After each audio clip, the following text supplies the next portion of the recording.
Welcome back to the Nighttime Chronicles. I hope your day is going well and everything is great. I have 2 Japanese ghost stories for you guys today. Make sure to like and subscribe and turn on that bell if you enjoy the stories. It helps out a lot. Number 1, my itch. This happened to me after moving into a new apartment in Tokyo. This apartment was built in the early 50s and hasn't been remodeled since, so it was old, but rent was very cheap and close to the train station. That meant I could save a ton of money and time going back and forth to work and home. The first few weeks in the apartment were normal. Nothing scary or spooky had happened to me until I found a letter stuck in between the AC unit. The note read, "I hope you don't find this."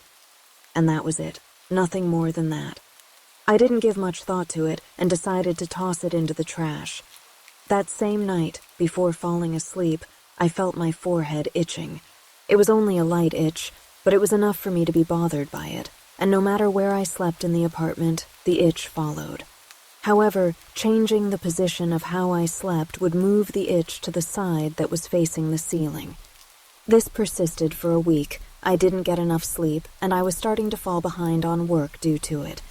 One day, I asked a friend to come and stay for a night to see if he would also feel this itching feeling that I had.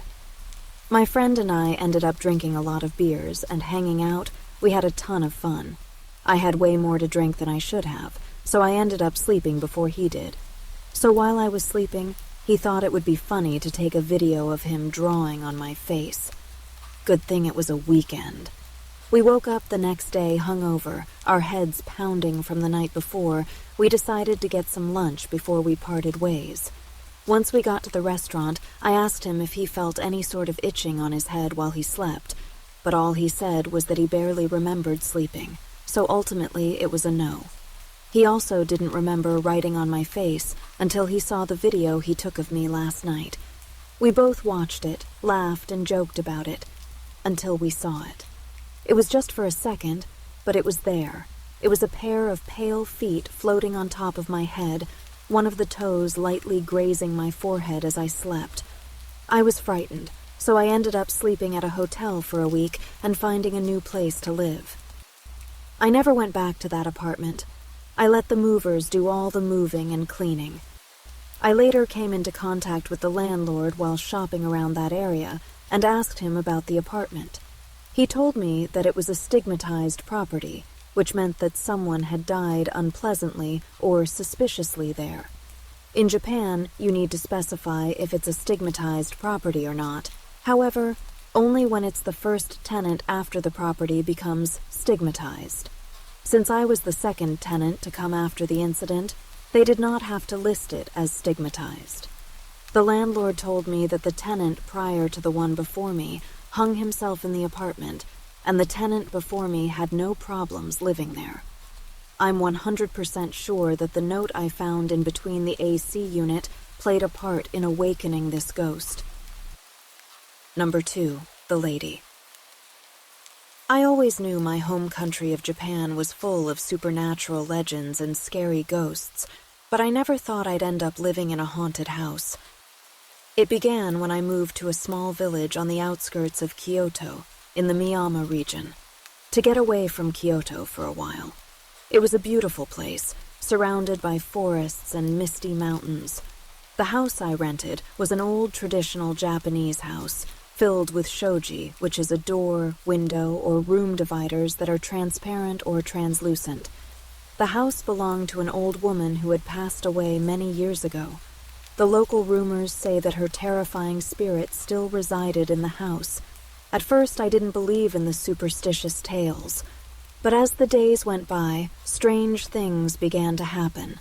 I would hear footsteps running on the second floor, creaking on the stairs as if someone were walking on it, and silhouettes of an old lady standing still behind the shoji dividers.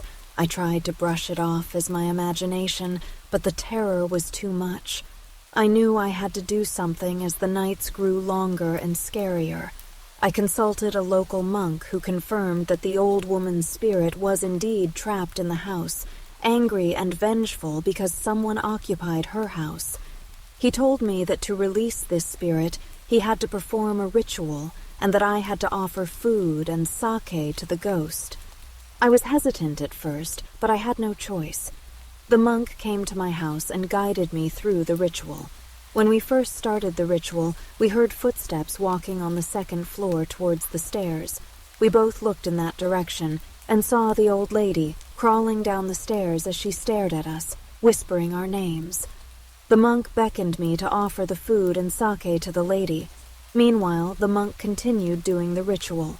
She took it with hesitation and suddenly disappeared. Just like that, the ritual was over. I could feel the air turn warm and the whispers stop. From that day onwards, I could sleep peacefully without any fear. As I opened my eyes one late night, I could see the old lady's silhouette standing behind the shoji dividers.